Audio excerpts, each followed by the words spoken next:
ಆದಮೇಲೆ ನಾನು ಕಿಸ್ ಶುರು ಮಾಡ್ತೀನಿ, ಕಿಸ್ ಸಿನಿಮಾ ಇದೆಲ್ಲ ಆಗಿ ಕರೋನಾ ಟೈಮಲ್ಲಿ ನನ್ನ ಹತ್ರ ಬಂದು ಇಲ್ಲ ನನಗೆ ತುಂಬ ಪ್ರಾಬ್ಲಮ್ ಇದೆ, ನನಗೆ ದುಡ್ಡು ಬೇಕು ಅಂತ ಕೇಳಿದಾಗ ಹತ್ತತ್ರ 8.5 ಲಕ್ಷ 9 ಲಕ್ಷ ಬ್ಯಾಂಕಲ್ಲಿ ಟ್ರಾನ್ಸ್ಫರ್ ಮಾಡಿಬಿಟ್ಟು ಮಿಕ್ಕಿದ್ದ ದುಡ್ಡನ್ನ ಆಫೀಸ್ ಖರ್ಚಿಗೆ ಯಾವುದಕ್ಕೂ ಹುಡುಗರುಗಳಿಗಾಗಲಿ ಅಸಿಸ್ಟೆಂಟ್ ಡೈರೆಕ್ಟರ್ಗಾಗಲಿ ಯಾವುದಕ್ಕೂ ದುಡ್ಡು ಕೊಟ್ಟಿರಲ್ಲ. ಅವ್ರಿಗೆಲ್ಲ ನಾನು ಸಿನಿಮಾನೇ ಮಾಡಿಲ್ವಲ್ಲ, ಯಾಕೆ ಕೊಡ್ಬೇಕಂತ ಎಲ್ಲರಿಗೂ ನಾನು ಪೇ ಮಾಡಿದ್ದೆ ಅಮೌಂಟ್ನ. ಆ ಪೇ ಮಾಡಿದ್ದ ಅಮೌಂಟ್ ಏನಿತ್ತು ಆ ಅಮೌಂಟ್ನ ಡಿಡಕ್ಟ್ ಮಾಡಿ 8.5 lakhs 9 lakhs rupeesನ ಅವ್ರಿಗೆ ವಾಪಸ್ ಕೊಟ್ಟಿರ್ತೀನಿ. ಇದಾದಮೇಲೆ ಕರೋನಾ ಮುಗಿದಾದ್ಮೇಲೆ ಇಲ್ಲ ನನಗೆ ಕಷ್ಟ ಇದೆ, ಪ್ರತಿ ತಿಂಗಳು ಬರೋದು ನನಗೆ ಅಪಾರ್ಟ್ಮೆಂಟ್ಗೆ ಬಾಡಿಗೆ ಕಟ್ಟಬೇಕು, 50,000 ಕೊಡಿ, ಇದಕ್ಕೂ 1 ಲಕ್ಷ ಕೊಡಿ, ಅದು ಕೊಡಿ, ಇಲ್ಲ ನನಗೆ ದುಡ್ಡು ಬೇಕಂತ ಬಂದು ಮನೆ ಹತ್ರ ಬಂದು ಮನೆ ಹತ್ರ ಅಂದರೆ ನನ್ನ ಆಫೀಸಲ್ಲಿ ಬಂದು ಕುತ್ಕೊಳ್ಳೋರು. ಆವಾಗ್ಲೂ ಕೂಡ ಒಂದು 50,000 1 ಲಕ್ಷ ಈ ಥರದನ್ನು ಕೊಟ್ಟಿದ್ದೀನಿ. ಇದಾದಮೇಲೆ ತುಂಬ ಟಾರ್ಚರ್ ಮಾಡೋಕ್ಕೆ ಶುರು ಮಾಡಿದ್ರು. ಇಲ್ಲ ಅಣ್ಣ, ನಾವು ಸಿನಿಮಾ ಮಾಡಬೇಕಾದ್ರೆ ಇಷ್ಟೆಲ್ಲ ಖರ್ಚಾಗಿದೆ, ಅದನ್ನು ನಿಮ್ಗೆ ಹೇಳೇ ಕೊಟ್ಟಿದ್ದೀನ ಒಪ್ಕೊಂಡು ಹೋದ್ರು. ಬಟ್ ಅದಾದ್ಮೇಲೆ ಯಾರೋ ಒಂದು ಇಬ್ಬರನ್ನ ಕರ್ಕೊಂಬರೋರು ಆಫೀಸ್ ಹತ್ರ ಬಂದು ಇದು ಮಾಡೋರು. ಆಫೀಸ್ ಹತ್ರ ಬಂದಿಲ್ಲ, ನ್ಯೂಸೆನ್ಸ್ ಮಾಡಬೇಡಿ, ನೀವು ಈ ಥರದ್ದೆಲ್ಲ ಚೆನ್ನಾಗಿರಲ್ಲ, ನೀವೇನು ಕೊಟ್ಟಿದ್ರಿ, ನಿಮ್ದು ಏನೇನಿತ್ತು ಎಲ್ಲನೂ ಲೆಕ್ಕ ಹಾಕಿ ಕೊಟ್ಟಿದ್ದೀನಿ ಅಂತ ಹೇಳಿ ಒಂದಿನ ಕಳ್ಸಾದ್ಮೇಲೆ ಫೋನ್ ಮಾಡೋಕ್ಕೆ ಶುರು ಮಾಡೋರು. ನಾನು ಶೂಟಿಂಗಲ್ಲಿ ಇರ್ತಾಗೆ ಇನ್ನೊಂದು ಕಡೆ ಇರ್ತಾಗೆ ನಾನು ಫೋನ್ ತೆಗಿತಾ ಇರಲಿಲ್ಲ. ಅದಾದಮೇಲೆ ನಿನ್ನೆನೇ ಈ ವಿಚಾರ ಬಂದಿದ್ದು. ಆ್ಯಕ್ಚುಲಿ ನಾನು 3 days ಆಗಿತ್ತು ವಾರಣಾಸಿ ಲಕ್ಷ್ಮೀಪುರ ಶೂಟಿಂಗ್ ಹೋಗಿ ಇವತ್ತು ಮಾರ್ನಿಂಗ್ಗೆ ಬಂದಿರೋದು. ಅದಕ್ಕೆ ಬಂದು ಮೀಡಿಯಮ್ಗೆ ಹೋಗ್ತಾ ಇದ್ದೀನಿ. ಇದು ನಡೆದಿರೋ ವಿಚಾರ. ನನಗೂ ಅವ್ರಿಗೂ ಯಾವುದೇ ಥರದ ಯಾವುದೋ ಅಪಾಯಿಂಟ್ಮೆಂಟ್ ತಗೊಳ್ಳೋದು ದುಡ್ಡು ಕೊಟ್ಟೆ ಅಂತ ಹೇಳಿದ್ದಾರೆ. ನನ್ನ ರಿಜಿಸ್ಟ್ರೇಷನ್ ಏನಾದರೂ ಅಪಾಯಿಂಟ್ಮೆಂಟ್ ಇದ್ದರೆ ನಾಳೆ ಬೆಳಗ್ಗೆ ರಿಜಿಸ್ಟರ್ ಮಾಡ್ಕೊಡ್ತೀನಿ, ಏನಾದ್ರು ತಗೊಳಕ್ಕೆ ಏನಾದ್ರು ದುಡ್ಡು ಕೊಟ್ಟಿದ್ರು. ಈ ಥರದ್ದು ನಾನು ಮೋಸ್ಟ್ಲಿ ನನಗೆ ಆ ವಿಡಿಯೋನ ನೋಡಿದಾಗ ನನ್ನ ವಾರಣಾಸಿಗಿದ್ದಾಗ ಯಾರೋ ಕಳಿಸಿದ್ರು. ಮಾನಸಿಕವಾಗಿ ಏನೋ ಪ್ರಾಬ್ಲಮ್ ಇರಬೇಕು ಆ ವ್ಯಕ್ತಿಗೆ ಅಂತ ಅನ್ಕೋತೀನಿ. ಯಾಕೆ ಅಂತಂದ್ರೆ ನನ್ನ ಒಬ್ಬರ ಬಗ್ಗೆ ಮಾತಾಡಿಲ್ಲ, ಪ್ರೇಮ್ ಸರ್ ಬಗ್ಗೆ ಮಾತಾಡಿದ್ದಾರೆ, ಅಪ್ಪು ಸರ್ ಬಗ್ಗೆ ಮಾತಾಡಿದ್ದಾರೆ, ಮತ್ತೆ ಡಿ.ಕೆ. ಶಿವಕುಮಾರ್ ಸರ್ ಬಗ್ಗೆ ಮಾತಾಡಿದ್ದಾರೆ, ಆಮೇಲೆ ಶ್ರೀಕಾಂತ್ ಸರ್ ಬಗ್ಗೆ ಮಾತಾಡಿದ್ದಾರೆ, ನಮ್ಮ ಧ್ರುವನ್ ಬಗ್ಗೆನೂ ಕೂಡ ಮಾತಾಡಿದ್ದಾರೆ.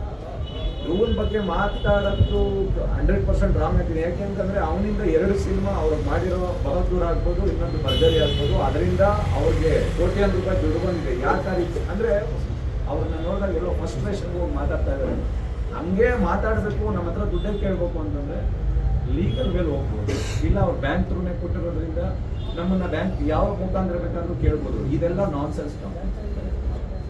ಇದು ನಡೆದಿದ್ದು ವಿಚಾರ.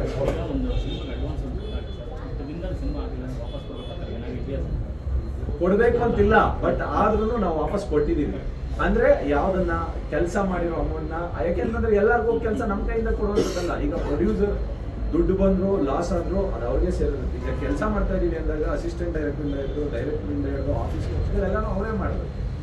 ಅವ್ರ ಕಡೆಯಿಂದ ಬಂದಾಗ ಯಾವುದೇ ತರದ ಅಡ್ವಾನ್ಸ್ಗಳನ್ನ ಪೂರ್ತಿ ಅವರು ಅದಕ್ಕೊಂದು ಅಗ್ರಿಮೆಂಟ್ ಆಗಿರುತ್ತೆ. ಈಗ ನಾವು ಕೊಡ್ತಾ ಇರೋ ಅಮೌಂಟ್ ಇಷ್ಟು ದಿನದಲ್ಲಿ ಆಗ್ಲಿಲ್ಲ ಅಂದ್ರೆ 2 months 3 months ಇಲ್ಲ ಆಗ್ಲಿಲ್ಲ ಅಂದ್ರೆ ವಾಪಸ್ ಕೊಡಬೇಕು. ಅದ್ರ ಮೇಲೆ ಹೋಯ್ತು ಅಂತಂದ್ರೆ, ಯಾಕೆಂತಂದ್ರೆ ಒಬ್ಬ ನಿರ್ದೇಶಕ ಪ್ರತಿಯೊಂದು ಹಂತದಲ್ಲೂ ಒಂದೊಂದು ತಿಂಗಳು ಅವ್ನಿಗೆ ಇಷ್ಟೊಷ್ಟು ಖರ್ಚಂತ ಬರುತ್ತೆ. ಆಫೀಸ್ಗಾಗ್ಬೋದು, ಅವ್ರ ಟೀಮ್ಗಾಗ್ಬೋದು, ಮತ್ತೆ ಇಡೀ ವರ್ಷ ಆ ಆಫೀಸ್ನ ಮೇಂಟೆನೆನ್ಸ್ ಮಾಡೋಕ್ಕೆ ಇಷ್ಟು ಖರ್ಚಂತ ಬರುತ್ತೆ. ಆ ಖರ್ಚುಗಳನ್ನ ಮೇಂಟೈನ್ ಮಾಡೋದು ನಿರ್ದೇಶಕನ ಜವಾಬ್ದಾರಿ ಆಗಿರುತ್ತೆ. ಯಾಕೆಂತಂದ್ರೆ ಅಸಿಸ್ಟೆಂಟ್ ಡೈರೆಕ್ಟರ್ ಅವ್ರು ಪ್ರೊಡ್ಯೂಸರ್ ಹತ್ರ ದುಡ್ಡು ಕೇಳಲ್ಲ, ಈಗ ಡೈರೆಕ್ಟರ್ ಹತ್ರ ಬಂದು ಕೇಳ್ತಾರೆ. ಅವಾಗ ಏನಾಗಿರುತ್ತೆ ಅದನ್ನ ಯಾವುದನ್ನು 1 ತಿಂಗಳು ಮೀರಾದ್ಮೇಲೆ ಯಾರನ್ನೂ ಅಡ್ವಾನ್ಸ್ಗಳನ್ನ ವಾಪಸ್ ಯಾರು ಕೊಡಲ್ಲ. ಅದಕ್ಕೆ ಅಗ್ರಿಮೆಂಟ್ ಆಗಿರ್ಬೇಕು ಎಷ್ಟು ತಿಂಗಳಂತ. ಯಾಕೆಂದ್ರೆ ಒಬ್ಬ ನಿರ್ದೇಶಕನಿಗೆ ಒಂದು 6 ತಿಂಗಳು ಅಂತಂದ್ರೆ ಅಷ್ಟರಲ್ಲಿ 6 ರಿಂದ 1 ವರ್ಷ ಅಂತಂದ್ರೆ 1 ಸಿನಿಮಾನೂ ಆಗ್ಬೋದು, 2 ಸಿನಿಮಾನೂ ಆಗ್ಬೋದು. 1 ಸಿನಿಮಾ 2 ಸಿನಿಮಾಗೆ ಅವ್ನಿಗೆ ಒಂದು 4-5 ಕೋಟಿವರೆಗೂ ದುಡ್ಡು ಬರುತ್ತೆ. ಅಂಥದ್ರಲ್ಲಿ ಇವ್ರು ಯಾವುದೋ ಒಂದು 10 ಲಕ್ಷ ರೂಪಾಯಿ ತಗೊಂಡು ಅಂದ್ರೆ ನಮ್ಮ ಲಾಸ್ನ ಯಾರು ಬೇರ್ ಮಾಡ್ತಾರೆ? ಇದನ್ನ ಅಂದ್ರೆ ಆ ಸ್ಟೇಜಲ್ಲಿ ನಿಂತ್ಕೊಂಡು ಏನೇ ಕೇಳಬೇಕು ಅಂತ ಯಾರೇ ನಿರ್ಮಾಪಕ ನೇರವಾಗಿ ಬಂದು ಕೇಳ್ಬೋದಲ್ಲ. ಅಷ್ಟು ತಾಕತ್ತಿದ್ರೆ, ಅಷ್ಟೊಂದು ರೈಟ್ಸ್ ಇತ್ತು ಅಂತಂದ್ರೆ. ಈಗ ಕನಕಪುರ ಶ್ರೀನಿವಾಸ್ ಅವ್ರಿಗೆ ಹೇಳ್ತಾ ಇದ್ದೀನಿ, ನಾನು ಬೇರೆ ಯಾರ ನಿರ್ಮಾಪಕರ ಬಗ್ಗೆನೂ ಮಾತಾಡ್ತಿಲ್ಲ, ಅವ್ರ ಬಗ್ಗೆನೇ ಹೇಳ್ತಾ ಇದ್ದೀನಿ. ನೇರವಾಗಿ ನಿಮ್ಗೆ ಅಷ್ಟು ಗಟ್ಸಿದ್ರೆ ನೀವು ಕೊಟ್ಟಿದ್ದೀರಾ ಅನ್ನೋದು ನಿಜ ಅಲ್ವಾ? ಅದೇ ನಿಜ ಆಗಿದ್ರೆ, ನಾವು ಕೊಡ್ಬೇಕು ಅನ್ನೋದಾಗಿದ್ರೆ ಬಂದು ಕೇಳ್ಬೋದು, ಲೀಗಲ್ ಮೇಲೆ ಹೋಗಿ ಮಾತಾಡಿ. ಇದೆಲ್ಲ ಏನೋ ಅವ್ರು ಹೇಳೋದ್ರಲ್ಲ, ಏನೋ ಸೂಳೆ ಮಗ ಬೋಳಿ ಮಗ ಅಂತ ಹೇಳ್ತಾ ಇದ್ರಲ್ಲ, ಇದೆಲ್ಲ ಏನು ನಮಗೆ ಬರದೇ ಇರೋ ಬೈಗಳಲ್ಲ. ಯಾಕೆಂದ್ರೆ ಮಂಡ್ಯದಲ್ಲಿ ಹುಟ್ಟಿರೋರು, ಇದಕ್ಕೆಲ್ಲ ಮಾತೃಭೂಮಿ ಅದು. ಯಾವುದು ಈ ಅಮ್ಮನ ಅಕ್ಕನ್ ಸೂಳೆ ಮಗ ಅನ್ನೋದಕ್ಕೆಲ್ಲ ಅಲ್ಲಿಂದನೇ ಬಂದಿರೋದು. ಅದನ್ನೆಲ್ಲ ಮಾತಾಡೋಕ್ಕಾಗಲ್ಲ. ಅವ್ರಿಗೇನು ಬೈಯರ್ ಇವಾಗ ಕನಕಪುರ ಶ್ರೀನಿವಾಸ್ ಇಂಥವ್ರು ಅಂತ ಬೈಯೋದು 2 ನಿಮಿಷದ ಕೆಲಸ. ಬೈದು ಬಿಟ್ರೆ ಕೊಚ್ಚನ ಮೇಲೆ ಕಲ್ಲಾಗ್ತಂಗೆ ಅವ್ರಿಗೂ ನಮಗೂ ವ್ಯತ್ಯಾಸ ಇದೆ. ಇದೇನು ಬರ್ದೇ ಇರೋ ವಿಚಾರ ಅಲ್ಲ. ಯಾಕೆಂದ್ರೆ ನಾವು ಹಳ್ಳಿಲೇ ಬೆಳೆದಿರೋರು ಇದೆ. ಈ ಥರದ್ದೆಲ್ಲ ಬೈಗಳನ್ನ ನಾವು ಮಾತಾಡ್ಕೊಂಡ್ಬಿಟ್ಟಿದ್ವಿ. ಒಂದು ಸ್ಟೇಜಿಗೆ ಬಂದಾದ್ಮೇಲೆ ಎಲ್ಲರಿಗೂ ಒಂದು ಇದಿರುತ್ತೆ, ಏನೋ ಯಾವ ರೀತಿ ಮಾತಾಡಬೇಕು, ತೂಕಗಳಿರುತ್ತೆ. ಆ ತೂಕನ ಇಟ್ಕೊಂಡು ಮಾತಾಡಿದ್ರೆ ಎಲ್ಲಾರ್ಗು ಕರೆಕ್ಟ್ ಆಗಿರುತ್ತೆ, ಅವ್ರಿಗೂ ರೆಸ್ಪೆಕ್ಟ್ ಸಿಗುತ್ತೆ, ಮತ್ತೆ ಅವ್ರ ಕಡೆಯಿಂದ ನಮಗೂ ರೆಸ್ಪೆಕ್ಟ್ ಸಿಗಬೇಕು. ಸಿಕ್ಕಿಲ್ಲ ಅಂತಂದಾಗ 1 ಸರಿ ನೋಡ್ತೀವಿ, 2 ಸತಿ ನೋಡ್ತೀವಿ, 3ನೇ ಸತಿ ಅವ್ರೇನ್ ಮಾತಾಡುತ್ತಾರೋ ಅದಕ್ಕೆ ಡಬಲ್ ಹೋಗ್ತಾರೆ.